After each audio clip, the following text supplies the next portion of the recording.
कुठे गेले मणी सर?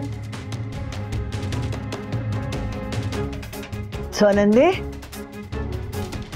स्वानंदी मॅडम, काय झालं? मणी सर माहित नाही कुठे गेले उठून. अगं बाथरूम मध्ये असेल ना. मी जाऊन बघितलं, बाथरूम मध्ये नाही आहेत मणी सर.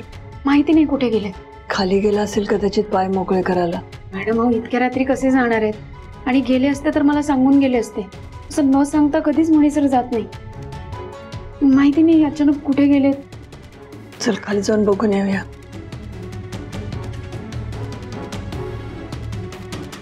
तो झोपलाय ना, त्याची काळजी नको करू. पटकन बघून ये.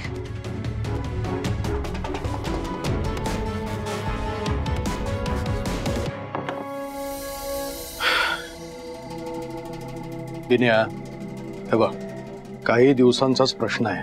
थोडासा त्रास सहन कर. अरे त्याच्यानंतर मग मी म्हणालो त्याप्रमाणे आयुष्यभर मजाच कर ना तू. आणि काही लागलं मी आहे ना. आपण आता एवढ्या दिवसातच बाजार उठला ना माझा. अरे हो, तरी सुद्धा काही दिवस कळ.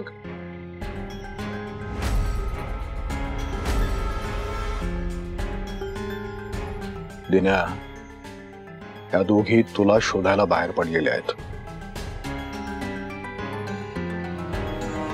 मणी, मी तुला पुन्हा एकदा सांगतोय, हे बघ, हे सगळे पेपर्स गोळा करायला आणखीन 10-12 दिवस लागतील. आता असं तुझाच वकील म्हणाला, त्यात मी काय करू? माझी काही चूक आहे का? माझा उद्देश फक्त एवढंच आहे की अर्जुनचं लीगल पोझिशन तुम्हाला लवकरात लवकर मिळावं, बस. बरं झालं तुम्ही दोघे आलात. ते याच्या डोक्यावर परिणाम झालाय. हा मणी माझ्या बंगल्यात घुसून मला धमकी देत होता.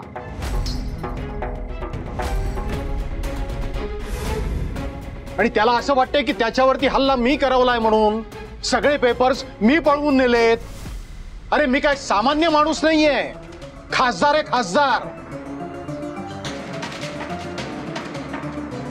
आणि हे बघ मणी, माझ्या बंगल्यात घुसून मला धमकी देणाऱ्याला मी जेलमध्ये पाठवू शकतो एका फोनवर.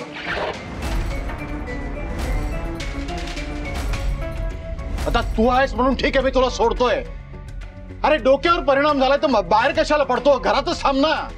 हे याला घेऊन जा तुम्ही. एक मिनिट, पोलिसांच्या धमक्या कोणाला देत आहे? हा मणी कोणालाही घाबरत नाही. इतके वर्ष मी तुमचा आदर केला, पण आता नाही. मला माहिती आहे ते कागद पेपर्स तुमच्यामुळेच गायब झालेले आहेत. मला ते पाहिजे, बास. म्हणे मी तुला शेवटचं सांगतोय. बास करा तुमची नाटकं. त्यांना बोलायची काहीच गरज नाहीये. मला सुद्धा हेच वाटतंय की या सगळ्या मागे तुमचाच हात आहे.